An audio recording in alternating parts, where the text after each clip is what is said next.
بسم اللہ الرحمن الرحیم۔ ناظرین کرام، السلام علیکم ورحمۃ اللہ وبرکاتہ۔ اس سے قبل میں پاکستانی فوج کے پاکستانی سیاست پر مضر اثرات کا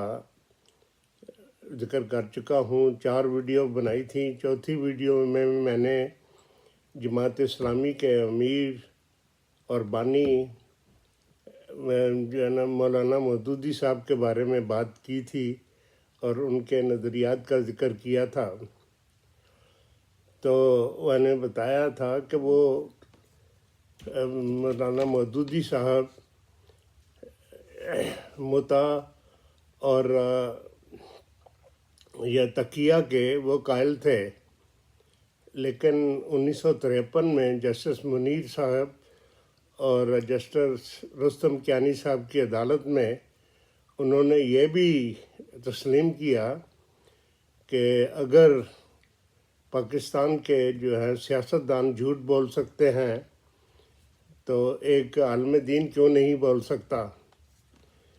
تو اس مائنڈ سیٹ کے ساتھ جنرل ضیاء الحق نے جو ہے وہ ذوالفقار علی بھٹو صاحب کی حکومت کو برطرف کر کے خود اقتدار سنبھالا اور آتے ہی آئین کو بھی معطل کر دیا، اور اس میں جو آئین میں دوسری ترمیم تھی جس کے تحت احمدیوں کو غیر مسلم قرار دیا گیا تھا، صرف وہ بحال رکھی اور وعدہ کیا کہ وہ 90 دن کے اندر جو ہے وہ انتخابات کروا دیں گے اور خود بیرکوں میں چلے جائیں گے۔ لیکن یہ بالکل جھوٹ تھا۔ ان کا قطعاً یہ خیال نہیں تھا کہ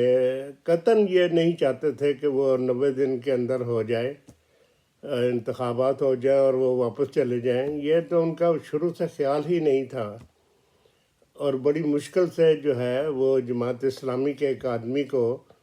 حکومت کرنے کا موقع ملا تھا۔ تو اس لیے وہ اقتدار جو انہوں نے 5 جولائی 1977 میں حاصل کیا، اس کے تیسرے دن ہی وہ بغیر کسی پروٹوکول کے سویلین کپڑوں میں ایک آرڈنری جو کار ہے اس میں بیٹھ کر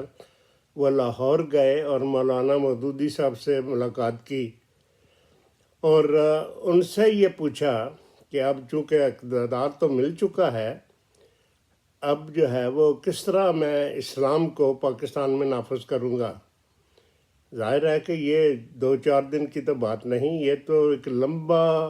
وقت چاہیے۔ تو انہوں نے جو ہے وہ مولانا مودودی صاحب سے جو ہے وہ انسٹرکشن لی اور چلے گئے، واپس اسلام آباد آ گئے۔ تو اس وقت ذوالفقار علی بھٹو صاحب کو جو ہے وہ ان کو جو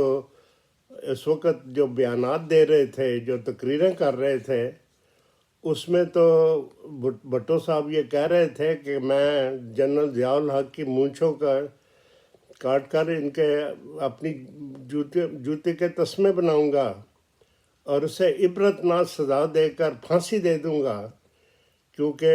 یہ آرٹیکل 6 کے ماتحت جو ہے اس کی سزا موت ہے۔ تو یہ ایک بہت بڑا ڈرامہ تھا کہ اب ذوالفقار علی بھٹو سے کیسے نپٹا جائے، اس سے کیسے راستے سے ہٹایا جائے۔ تو انہیں ایک FIR مل گئی جو احمد رضا قصوری صاحب نے 2-3 سال پہلے جو ہے وہ ذوالفقار علی بھٹو صاحب کے خلاف درج کروائی تھی، جس کے مطابق ذوالفقار علی بھٹو صاحب نے ان کے والد صاحب کا قتل کیا تھا۔ تو یہ مقدمہ ان کے خلاف شروع ہو گیا، وہ شروع کر دیا گیا۔ گو کہ وہ کہتے رہے کہ قانون جو کہے گا وہی ہوگا، کوئی بھی قانون سے بالا نہیں، لیکن سب کچھ جو ہے وہ جنرل ضیاء الحق صاحب کی مرضی سے ہو رہا تھا۔ تو اس کورٹ نے جو ہے وہ اس قتل کے مقدمے میں جو ہے وہ جنرل ضیاء الحق کے کہنے پر، ان کی انسٹرکشن پر ذوالفقار علی بھٹو کو سزائے موت دے دی۔ اس سزائے موت سے پہلے جو ہے وہ سعودی عرب کے فرمانروا شاہ خالد نے بھی انہیں ذوالفقار علی بھٹو جنرل ضیاء الحق کو بلایا اور خانہ کعبہ میں بیٹھ کر ان سے یہ عہد لیا کہ وہ بھٹو کو پھانسی نہیں دیں گے، اور انہوں نے عہد کیا کہ میں پھانسی نہیں دوں گا، لیکن ان کی مجبوری تھی، کیونکہ اگر اسے نہ پھانسی دیتے تو خود پھانسی پر چڑھ جاتے، تو جو ہے نا وہ ان کو مجبوراً جو ہے وہ 4 اپریل 1979 کو ان کو سزائے موت دینا پڑی اور پھانسی پر لٹکا دیا گیا۔ تو اس کے بعد جو ہے ان کی ریپوٹیشن بہت زیادہ خراب ہو گئی، پاکستانی عوام بھی ان کے خلاف تھے، سارے مسلمان بھی اس فیصلے کے خلاف تھے، اور مڈل ایسٹ والے تو پہلے ہی بہت خلاف تھے، کیونکہ جنرل ضیاء الحق جب برگیڈیئر تھے تو یہ 1970 میں انہوں نے جارڈن میں 20,000 فلسطینیوں کو جو ہے وہ قتل کیا تھا، اور فلسطینی تو آج تک اسے بچر ہی کہتے ہیں۔ تو یہ امیج بہت ہی خراب تھی، گو کہ امریکہ نے کے کہنے پر ہی ان کو پھانسی دی گئی، کیونکہ امریکہ کو تو سارے ہی جانتے ہیں کہ وہ ایک انتہائی جو ہے نا دوگلے پانتی جو ہے نا منافقت کی سیاست کرتے ہیں، یہ تو کسی سے ڈر کی چھپی بات نہیں۔ تو امریکہ تو یہ کہہ رہا تھا کہ جلدی جلدی اس کو پھانسی دو، لیکن عوام کو تو پتہ نہیں تھا، امریکی عوام بھی ان کے خلاف تھے۔ تو اس صورت میں کہ جب ساری دنیا ہی جو ہے وہ جنرل ضیاء الحق کے خلاف تھی، تو انہوں نے اپنی امیج بلڈ کرنے کے لیے امریکی ایک عورت جس کا نام جوین ہیرنگ تھا اس کو استعمال کیا، اور اس سے جو ان کے تعلقات تھے میں اس کے بارے میں کچھ نہیں کہنا چاہتا، اس کو استعمال کیا، کیونکہ اس کا کردار 1960 کی دہائی میں جو برطانیہ میں کرسٹین کیلر کا تھا، تقریباً وہی کردار وہ ادا کر رہی تھی۔ تو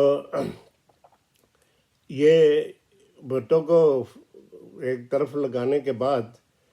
انہوں نے جو ہے نا پاکستان اسمبلی کے جو ہے نا اس کی جو ہے نا درگت بنانا شروع کی، اور کہا، اور ایک 1980-81 میں ایک وائٹ پیپر شائع کیا، اور یہ بتانے کی کوشش کی کہ 1973 کا آئین جو ہے وہ تو جھوٹے لوگوں، منافقوں اور اسمگلروں اور بڑے دوسروں کا مال کھانے والے، رشوت خور، قاتل، اسمگلر، یہ انہوں نے بنایا ہوا ہے، اس کی کیا حیثیت ہے؟ تو یہ جتنے بھی اس وقت پاکستان کے نیشنل اسمبلی کے ممبر تھے، ان کا ایک ایک کر کے انہوں نے بتایا کہ یہ کس قسم کے گندے اور خبیث انسان ہیں جنہوں نے مل کر یہ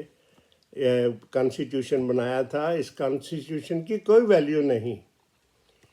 اور اصل جو ہے وہ تو اسلام کو لانا ہے، اسلامائزیشن کرنی ہے، اور اس کے لیے انہوں نے ایک اور طریقہ تلاش کیا جو ایک یونیک تھا۔ وہ یہ تھا کہ جو پاکستان کی فوج ہے وہ صرف سرحدوں کی حفاظت اس کی ذمہ داری نہیں، بلکہ اسے نظریہ پاکستان کی جو ہے وہ حفاظت بھی اسی کا کام ہے، کیونکہ جو پاکستان ہے وہ تو بنا ہی لا الہ الا اللہ محمد رسول اللہ کے موٹو پر ہے۔